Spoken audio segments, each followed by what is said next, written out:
In the hills of Rosario, Argentina, where dusty streets meet the edge of open fields, lived a boy named Tomas Araya. At just 12 years old, Tomas didn't have much. No smartphone, no internet at home, not even a real football. But what he did have was a box of broken charcoal sticks, scraps of cardboard, and a gift that no one taught him. He could draw. Tomas's world was quiet. His father worked long hours at a brick kiln. His mother sold vegetables in the market, while other kids played video games or kicked footballs in shoes with brand names. Tomas sat on the steps of his home with stained fingers and a distant look in his eyes, sketching the world as he saw it. Raw, imperfect, honest. But there was one face he returned to over and over: Lionel Messi. Tomas idolized Messi, not for his fame or wealth, but for the story. Messi had come from a place just like this. He was small, underestimated, poor, and yet he became the greatest. For Tomas, drawing Messi wasn't just a hobby. It was a quiet form of hope. One day, as Tomas sat under the shade of a fig tree outside their home, he finished what he called his best drawing yet. A charcoal portrait of Messi's face, full of intensity, eyes sharp, expression focused. It was smudged at the corners and done on the back of an old cereal box. But to him, it was perfect. His cousin, amazed by the likeness, snapped a photo of the drawing with a borrowed phone and uploaded it online with the caption, "My cousin Tomas from Rosario made this with charcoal. He dreams of meeting Messi one day." Hashtags: Messi art, dream big, charcoal champion. They didn't expect anything, but the internet has a way of bending the rules. Within hours, the post began to spread. People were stunned by the realism. Artists praised the technique. Influencers reposted it. Then, one tweet changed everything. Leo Messi. Incredible talent. I want to meet this boy. Does anyone know how to find him? Tomas's cousin screamed when he saw it. Tomas didn't believe him at first, until he saw the actual post. He didn't say anything.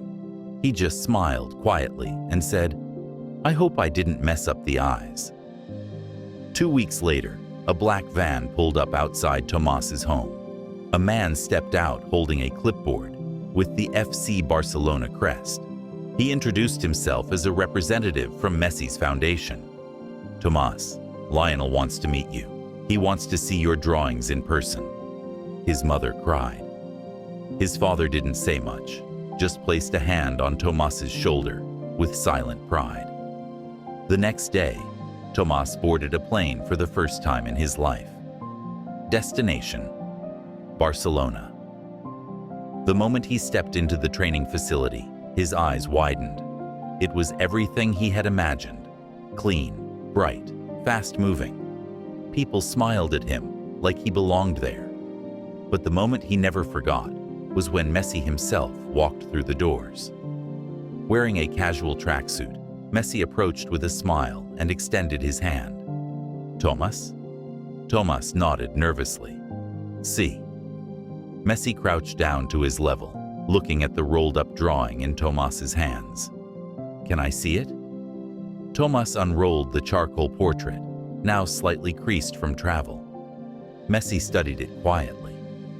Then he said something that made Tomas's knees go weak. "I've had artists paint me for magazines, for TV, for stadium banners. But this is the most honest one I've seen." Messi asked for a pen and signed the back of the drawing. Then, to everyone's surprise, he asked, "Would you mind if I framed it? I want to hang it in my home." Tomas blinked. "Really?" Messi smiled. "Really." But it didn't stop there. Messi brought him on a tour of the stadium, introduced him to the team, gave him a signed jersey, and arranged for a year of free art supplies to be sent to his home in Rosario. He even commissioned Tomas to create another drawing, this time a portrait of Messi's family. The photo of the two standing side by side, Messi holding the drawing, Tomas, in oversized sneakers and a borrowed jacket, went viral across the world. The caption read, "Talent is everywhere. Opportunity isn't. Let's change that." Leo Messi. Back in Rosario, Tomas returned home to a hero's welcome. His school hung a copy of the drawing in the front hall. A local art center offered him a scholarship. People who once passed him by now stopped to talk to him. But Tomas didn't change. He still sat under the fig tree, still drew with charcoal, still remembered that the smallest hands can shape the biggest dreams. And in the corner of his room, in a simple wooden frame, hung a photo of him and Messi, with a note written in blue ink.